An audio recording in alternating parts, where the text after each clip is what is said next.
బృహదీశ్వర మందిరంపై గోపుర రహస్యం. బృహదీశ్వర మందిరం ఇది తమిళనాడులో ఉన్న ఒక అద్భుతం. దీని గోపురం బరువు 80 టన్నులు. ఆ రాతి పైకి ఎలా ఎక్కించారో ఎవ్వరికీ అర్థం కాదు. అప్పటి టెక్నాలజీతో ఈ రకమైన ఎత్తులో అది ఎలా సాధ్యమైందో శాస్త్రవేత్తలకు ఇప్పటికీ అర్థం కాని ఒక అద్భుతంగానే మిగిలి ఉంది. కొంతమంది చెబుతుంటారు శబ్ద తరంగాల సహాయంతో రాళ్లను పైకి లేపే శక్తి ఉన్నట్లు పురాణాల్లో ఉందట. మరికొందరు గుట్ట మీద నుంచి జార్చుతూ పైకెత్తారని అంటారు. కానీ ర్యాంప్ ఉండే అంత స్థలం అక్కడ లేదనేది నిజం. ఇంతటి బరువైన రాతి అంత ఎత్తుకు ఎలా వెళ్ళింది? ఇది మానవ విజ్ఞానమా లేక భగవంతుడి సృష్టి? బృహదీశ్వర గోపురం నేటికి ఒక సస్పెన్షన్ టవర్ గానే మిగిలి ఉంది బాస్. అశోకన్ రాక్ ఎడిక్ట్స్ వెనక కోడ్. బౌద్ధ ధర్మాన్ని వ్యాప్తి చేసిన అశోకుడు దేశమంతా రాతిపైన లిఖించిన సందేశాలను ఉంచాడు. వాటినే అశోకన్ ఎడిక్ట్స్ అంటారు.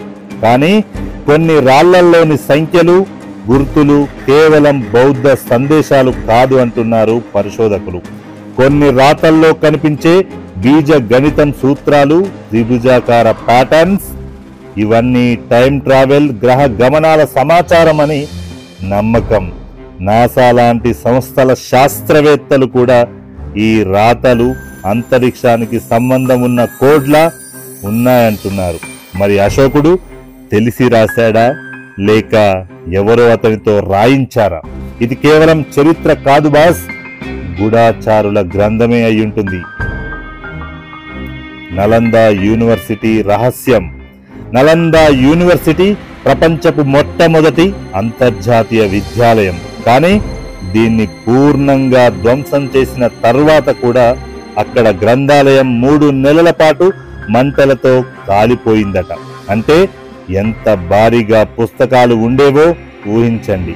కొందరు నమ్మకం నలందాలో వేద శాస్త్రాలు మాత్రమే కాదు, శరీరాంతక ఎనాలసిస్, మనస్సు నియంత్రణ, గ్రహ శాస్త్రాల పాఠాలు కూడా ఉండేవని. మంగళయానానికి మోడలైన కొన్ని పద్ధతులు కూడా ఇక్కడే ఉన్నాయంట. నలంద కాలిపోయిందా లేక దాచబడ్డదా? పుస్తకాల మంటలు ఇంకా మన మనస్సులో ఉన్నాయి బాస్. జటాయు రాతాశిలపై కనిపించిన శరీర ముద్రలు. కేరళలో ఉన్న జటాయు రాక్స్ ఇది ఓ పెద్ద పర్వతం లాంటిది.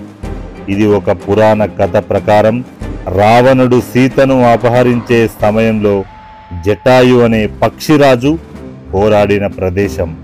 ఆశ్చర్యం ఏమిటంటే అక్కడ ఇప్పటికీ ఒక పెద్ద పక్షి రెక్క ముద్రలు, గోరు ఘాట్లు రాతిపై కనిపిస్తాయి.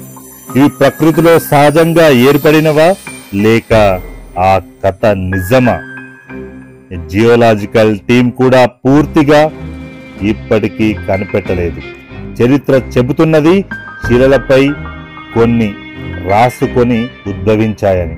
పురాణం అంటే కళ కాదు బాస్, బలమైన ఆధారం కూడా కావచ్చంటున్నారు చాలా మంది నమ్మకస్తులు.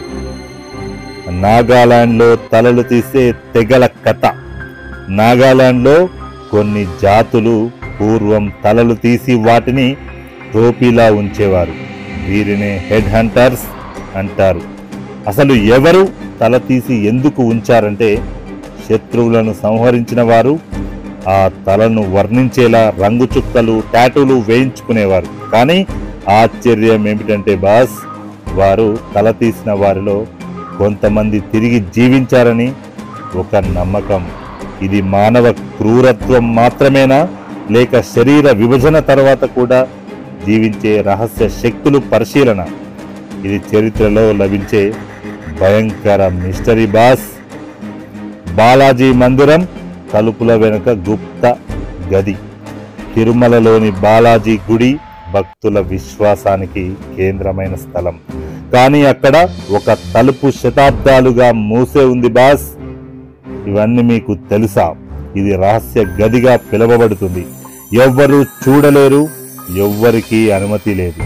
కొందరు అనుమానం ఏంటంటే ఆ గదిలో అలౌకిక శక్తులు లేదా ప్రాచీన శిల్పాలు లేదా ఇతర మతాలకు చెందిన రహస్యాలు ఉండొచ్చన్నది. కానీ అధికారికంగా మాత్రం ఆ గది మంత్రశక్తితో మూసి ఉన్నది.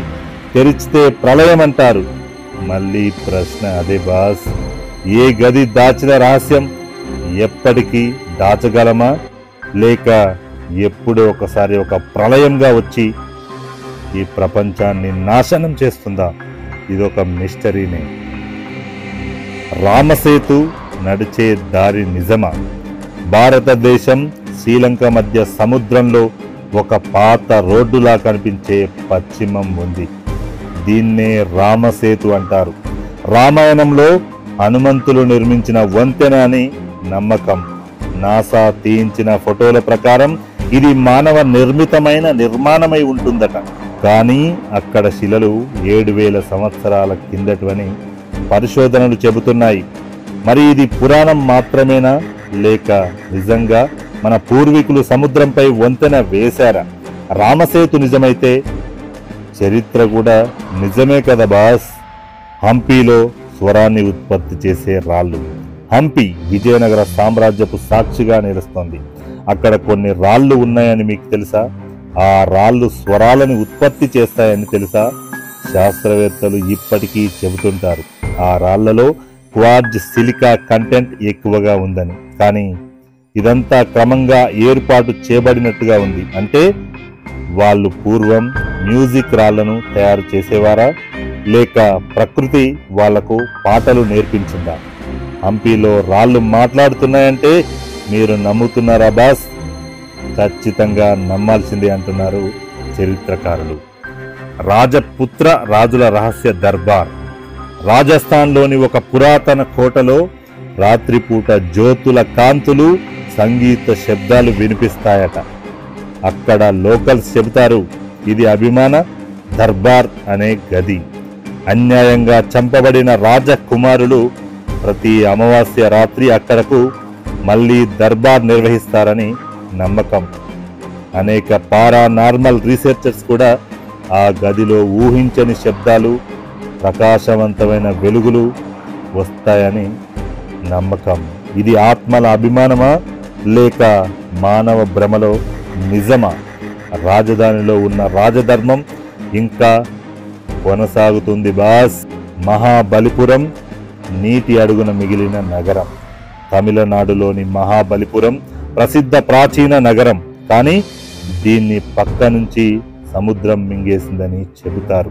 2004 సునామీ తర్వాత నీటి కింద ఒక గోపురం, శిల్పాలు బయటపడ్డాయి.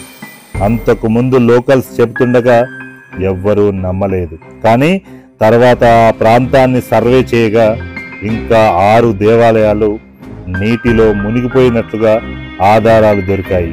మరి మహాబలిపురం మొత్తం మనం ఊహించలేని సబత్ నగరంగా మారిపోయిందా?